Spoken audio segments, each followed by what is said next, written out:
ကျွန်တော်တို့ကဘာကြီးရဲ့အပေါ်ဘက်အာကာသထဲမှာမျက်စိနဲ့မမြင်ရပေမဲ့အလွန်အန္တရာယ်များတဲ့စွမ်းရည်မြင့်ရောင်ကြီးကပတ်ကွင်းကြီးနှစ်ထပ်ရှိနေတာကိုသင်သိပါသလား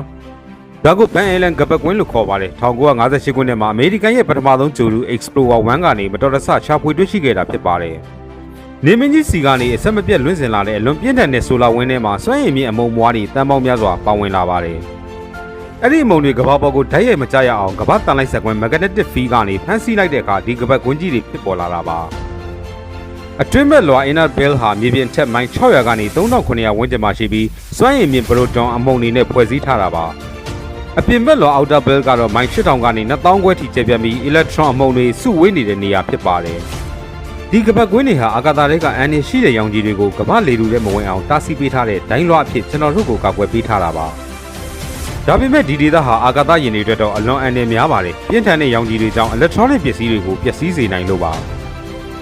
အပိုလိုအာကာသယာဉ်မှုတွေလာပေါ်သွားတော့ကလည်းရောင်ခြည်သင့်မှုအနည်းဆုံးဖြစ်အောင်ဒီကပတ်ကွင်းတွေကိုအများဆုံးဖြတ်တန်းခဲ့ကြရတာဖြစ်ပါတယ်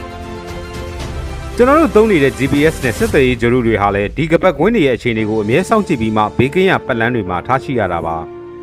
တခါတလေဒီကပတ်ကွင်းတွေကအမုံတွေလေထုထဲကိုလွင့်စင်ကျလာတဲ့အခါဝေးလံတဲ့ဝင်ရိုးစွန်းဒေသတွေမှာလှပတဲ့အော်ရိုရာလင်းတန်းတွေကိုမြင်တွေ့ရတာဖြစ်ပါတယ်။အဲလည်းကပတ်ကွင်းတွေဟာကဘာကြီးရဲ့တန်လိုက်ဆက်ကွင်းမြည်များအားကောင်းကြောင်းနဲ့ကျွန်တော်တို့သက်ရှိတွေရှင်းသန်ဖို့ဘလောက်ရေးပါကြောင်းသက်သေပြ